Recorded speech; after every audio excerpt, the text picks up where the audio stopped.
Сәлем, бұл бейнеде мен өзімнің қазақи дағдарысым туралы айтқым келеді. Мен өзім туралы және осы дағдарысқа не алып келген туралы айтқым келеді. Әрине, ол үлкен түрткі, ол Украинада болып жатқан соғыс болды. Сол кезде сана сезім оянана бастады. Сосын мен шетелде 2,5 жыл тұрып, 3,5 жыл тұрып Қазақстанға оралдым қазір. Және шетелде тұрсаң, өзіңнің тіліңе өте қатты көзқарас өзгереді. Өйткені мен мысалы Эстонияда тұрғанда, мен эстон тілін үйрендім. Сол жерде эстон тілінде сөйлеуге тырыстым. Мен орысша білетінімді мен білдіртпейтін ол кезде. Мен эстонша сөйлеуге тырысатын, өйткені Эстонияда бар анандай орысша білетіндер, бірақ керек кезде сөйлеймін, мысалы бір миграционкаға, полицияға барғанда сөйлейтін тұғым. Швецияда тұрдым, швед тілін үйреніп жатырмын. Швед тілінде сөйлеуге тырысамын, Сол кезде мен ойланатын едім, неге біз Қазақстанда қазақша тіл, өзіміздің қазақ тілімізде сөйлей алмаймыз, өзіміздің тілімізде қызмет ала алмаймыз. Сол кезде мен жаман қатты қаным қайнайтын еді. Сол кезде мен осы қазір Шымкенттемін, Қазақстанға оралдым. Және менің еститін қазақ тілім ол таза қазақша емес, ол өте шала қазақша. Құлағыма кесіп өтеді. Уже, зато, даже, оказывается, одан басқа тағы скорый, подарка. Әсіресе осы подарка алдым деген мені жаман оған әсер етеді. Білмеймін, қалай сіздер оған қарайсыздар, көзқарастарыңыз қалай, бірақтан мүмкін уже әбден естіп адам үйреніп те қалған шығар енді. Бірақтан менің құлағыма жаман кесіп өтеді. Сосын мен өзім де енді қазақ тілі мінсіз сөйлемеймін, мен де орысша сөздерді араластырамын. Бірақ мен оны байқай бастадым да. Қай жерде мен керек емес орысша сөзді айтып жүремін, оның қазақша аудармасы қандай еді деп, қазір тілімді мен дамытып, мүлдем орыс тіліндегі сөздерді мен өзім тілімнен жойып жатырмын. Сол сәтте менде қазір, егер мен осы енді Қазақстанға оралған сәтті алсам, және қазіргі сәт арасында 1 жылдай уақыт өтті, тура 1 жыл өтті. Мен қазақ тілім өте қатты дамыды, бірақтан аяғына дейін емес, бәрібір менде білмейтін өте көп сөздер бар, бірақтан мен қазақша сәл тезірек сөйлейтін болдым, және тазарақ сөйлейтін болдым. Мен орысша сөздерді қазір онша қоспаймын, қоссам да мен байқап қаламын да, және оның қазақша баламасын айтамын, қазақша аудармасын, немесе мен енді өзім саналы түрде сөйлейтін болдым, өзім не айтып жатқан жағыма қараймын да. Сонымен менің қазақ тілім дамыды қазір, Мен негізі өзім айтпадым, ұмытып кеттім. Орыс мектебінде оқығам, және де ойым бәрі орысша. Сол маған ұнамайды негізі ондай екенін. Сөйтіп мен қазір осы қазақ тілімді дамытқаннан кейін мен өзімді мынандай ситуацияда тап болдым мынандай ситуацияға. Мен қазір орысша калька жасап жүрмін, бірақ мен осындай жағдайға тап болдым деп айтады қазақша. Мен орысша оянамын, бірақ қазақша сөйлеймін. Бірақтан мен қазақи әдебиетті тілде сөйлей алмаймын әлі. Және де мен мынандай ғой, бізде қазақ қоғамында да адамдар екіге бөлінетін сияқты. Ол қазақи қазақтар, олар қазақша оқыған, қазақша сөйлей алады. Олар шала сөйлесе де қазақи қазақтар да.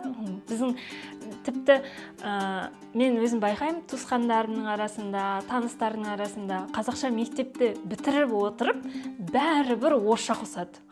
Білмеймін неге екен, ол сән ба, не ол, маған комментарийлерде жазып жіберіңізші. сән деп ойлаймын мен. Өйткені қазақ тілінің мәртебесі бұрын кеңес одағында төмен болып есептелген ғой, орыс тілінің қасында. Сонда қазақ тілі шаруашылықтың тілі сияқты болып кетті да. Ал анандай ғылыми, егер сен интеллектуалды адам сияқты көрінгің келсе, сен орысша сөйлеуің керексің, иә. Сол үшін біздің мысалы қазақша оқыған адамдар бәрібір орысша әтеге қосатын сияқты да. Мен сәл-сәл мәртебем көтерілсін деген. Сіздер қалай ойлайсыздар, жазып кетіңізші.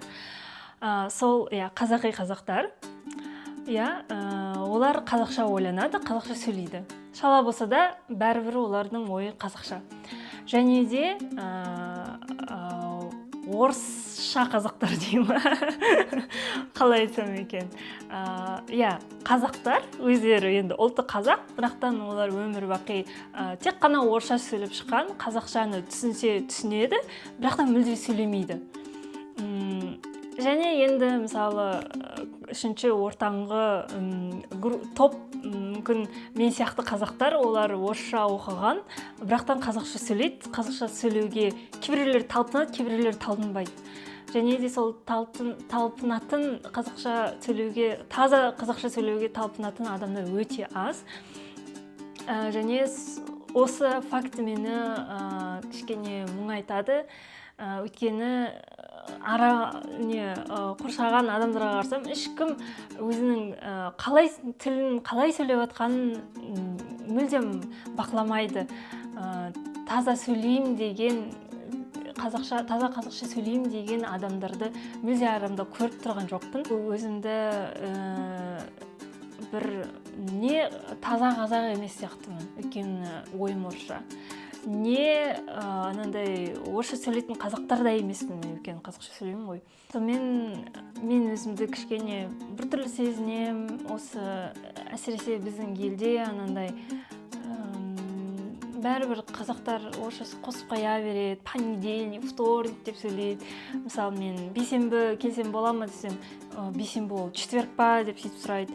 Мен Қазақстанда 14 миллион қазақтың бәрі бір күнге орыс тілін ұмытып қалса деймін. Біз бір күн орыс тілін білетінімізді ұмытып қалсақ. Біздің есімізден орысша стилистика, орыс сөздері, орыс сөз тіркестері, орыс тілдегі сөйлемдердің бәрі біздің санамыздан өшіп қалса. Біз бір-бірімізді түсінбей қаламыз. Мен өзімді не ар емес, не бер емес, сондай сезінем. Өзімді, өз елімде жайлы сезінбеймін. Қаңтар айында мен күйеуім екеуміз Алматыда болғанбыз. Ол күйеуім менің, енді ол араб тілінде сөйлейді ғой, енді ағылшынша шетелдік болғаннан кейін ол өте таңғалды, шок болды. Мен де өзім шок болдым, өйткені Алматыда көбісі орысша сөйлейді. Бір сәт болды, енді ондай сәттер бірнеше рет болды. Біз мысалы бір бутикке кірдік, Nike бутигіне кірдік, форум деген сауда үйінде. Сол кезде қазақ жігіт ресепшнда тұр, кассир болып. Ол енді бізге де қызмет көрсетіп жүрген, мен өзіме кроссовка іздеп жүргем. Сол кезде енді күйеуім менің сәлеметсіз бе, рахмет деп қазақша сөздерді біледі ғой сол кезде. Кейін кроссовкаларды көрдік, анау-мынау, кейін барып шығып бара жатқанда күйеуім қазақ жігітке сау болыңыз дейді да. Ол өзі шетелдік болып алып, қазаққа сау болыңыз дейді да, ол қазақ жігіт болса, до свидания деді. Мен жаман болдым. Және де тек ол жағдай ғана емес, басқа жағдайлар да болды. Мен сол кезде де жылаған тон Алматыда ызам келді. Білмеймін, кімнің кесірінен бұндай жағдай болып жатқан. Әрине біз кеңес одағы бізді жаулап алғаннан кейін орыс тілінің мәртебесін көтеріп жіберді, қазақ тілінің мәртебесін өте қатты түсіріп жіберді. Ешқандай кітаптар болмайтын. Мысалы, мен университетте оқыған кезде мен орыс тобында оқитын жатақханада қасымда 3 қыз жататын тұғын. Сол кезде кітаптар тек қана көбінесе орысша еді.